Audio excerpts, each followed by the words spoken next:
decided to go for one more video before I called it a night. I mean, why not just do half a box, half a case at one shot, right? Alright, make sure the thing is working. Make sure the video is going. Perfect. Okay, let's just dive right in. Was able to get my sleeves on the last cold foil just in time. Nah, it's not too cold outside, so I doubt any real damage would even happen. The only real thing could have happened is just get dirty. That's dirty or fold, both of which are pretty blurb. Who wants a folded cold foil? Not I, sir. Not I. Are you kidding me? These sure came out a lot harder than the previous one. Oh well. All's fair in love and war. And Monarch is both of those. I definitely should try to see if I could find the stories that goes along with Monarch. I don't think the first few sets had any, but I thought they said that this one introduced some.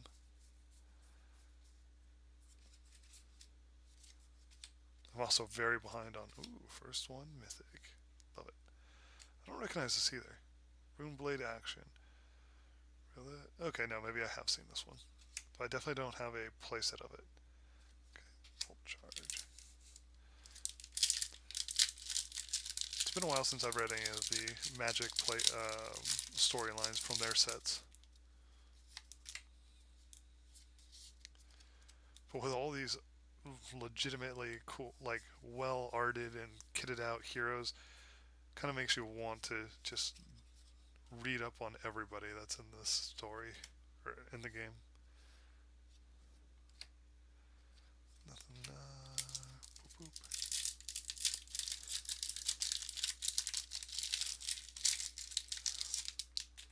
boop. I also don't know how many of you guys have seen the gamers from Zombie Orpheus, but the first movie is just about people playing D&D in their dorms, and they get killed by their characters, coming to life basically.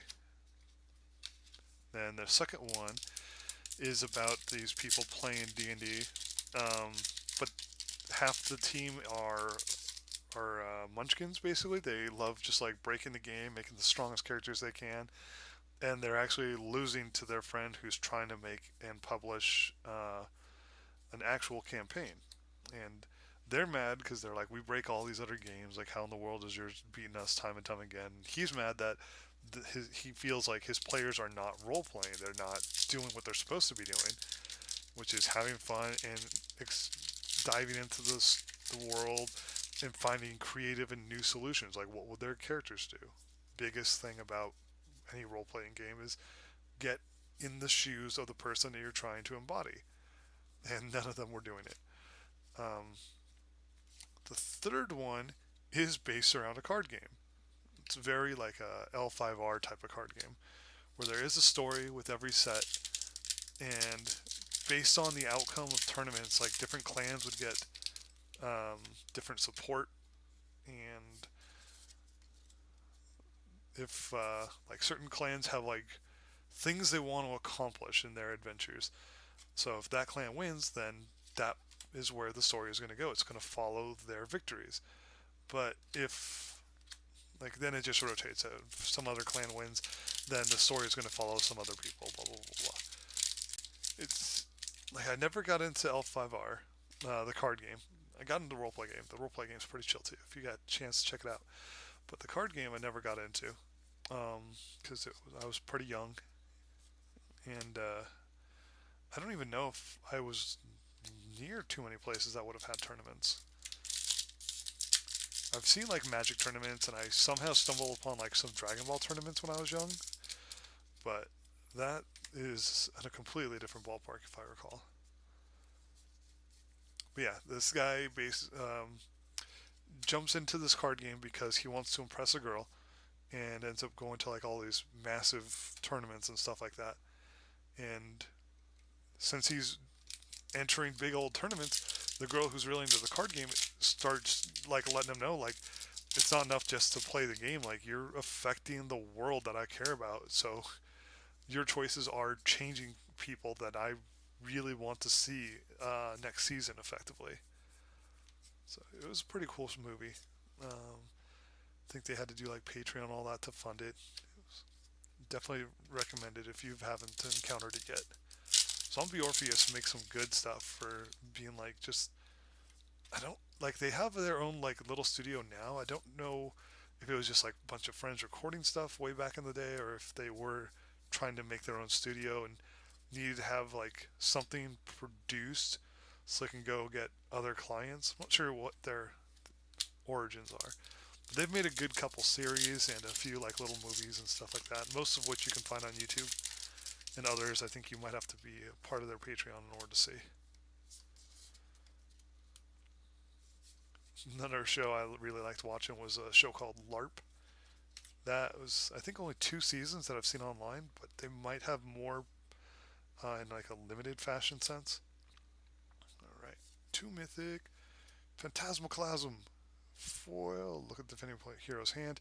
Choose a card, put it at the bottom of their deck, then draw a card. They put that at the bottom of the deck and draw a card, then draw a card. Yeah, there's no comma, so I assume that means that they get to draw afterwards. And that should all be as it attacks. Then afterwards, they get to try to defend. So you should be able to hit with this, or at the very least, the ability should keep it from getting reflected or just immediately destroyed, because you should get rid of any attack card that's 6 power or higher. It really does feel like the illusionist shouldn't be able to hit the brute, because the brute's whole thing is have. Oh, I didn't flip these. I'll do that right now. The brute's whole thing is have stuff 6 power or higher. Or in almost any other type of fantasy world, the brute is supposed to be like, oh, illusions. I get affected by those easily.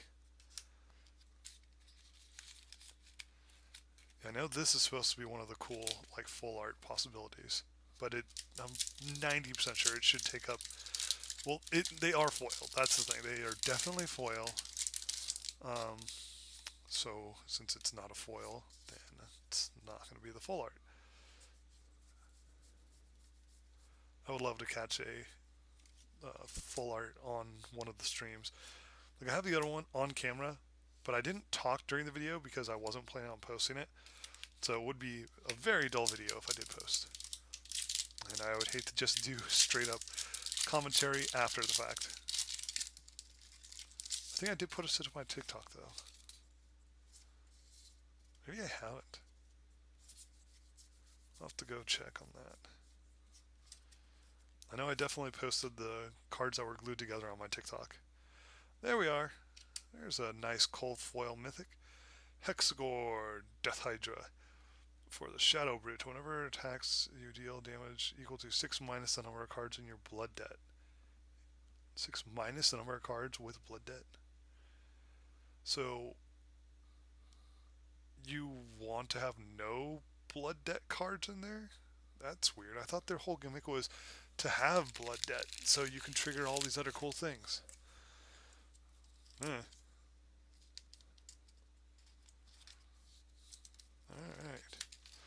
So that's much cooler than some of the other coal foils I've been pulling. No common coal foil in this box. Oh yeah. Token. So, doubt we'll have too much else that's really chill in this pack. Rare. Common. Oh yeah, I had mentioned Mass Effect in the last one. Apparently that Legendary Edition also has the straight up DLCs from the original games. Only exception are things like the multiplayer. They didn't put multiplayer in there because that means they have to make a bunch of servers and things like that. So you can't really blame them. But oh, it would have been great to get that multiplayer back.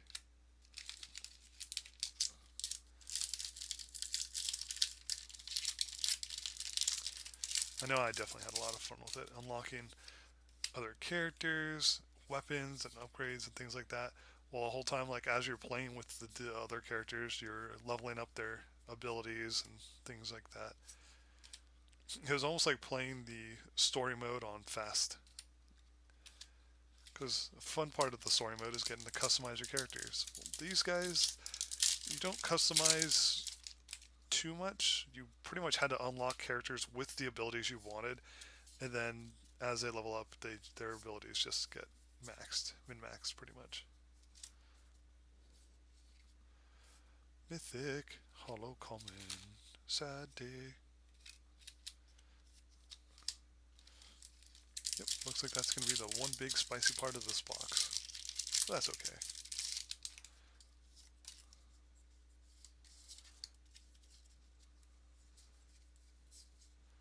I've also gotten to play a little bit of Commander with some of my friends on Spell Table. Really glad they've made something that supports online play. Another nice little mythic incoming. Because I was really itching to play some Commander for a long period of time. You got no idea. Oh, and I should say like multiplayer, because I've played one-on-one with my cousin, and one-on-one Commander is not the same ballpark like at all. Having someone on the throne that everyone's trying to just like take down because they're so far ahead of everybody else, and also playing with plane chases is just the bomb. All of a sudden you're just like, all right, we're just having a battle. Oh my god, somebody gets a huge buff because the plane helps a very specific type of X. We need to leave here so that way that person can slow down their pacing. We can try to catch up. Oh geez, we're trapped here forever because the dice. I'm a very big fan of like just the randomization of stuff. If it's not random, then it's not mine.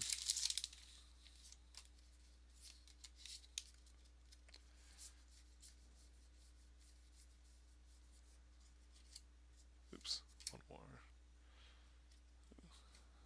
No, that was the right one. Rare, and another rare. I think I'm on my last 2 packs. Yeah, last 2 packs.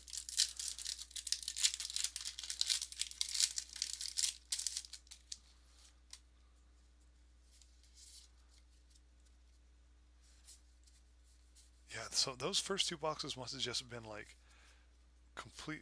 Man, that looks so great. Illuminate. Those first 2 boxes just must have been or the other case, I should say, was just like the exception to the rule, because that was just such fire. This one definitely seems to be underperforming a fair bit, but that's okay. There's still 2 more boxes in the case. Looking forward to busting that out tomorrow, as long as I don't have too much other stuff going on. Mythic and common.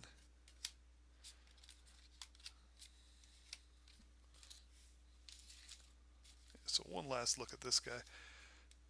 So I only really got 2 foil mythics, one of them being the cold foil. So Phantasmoclasm and then Hexagore, the Death Hydra. Pretty cool. That was not the legendary of the box, so there is still more to come.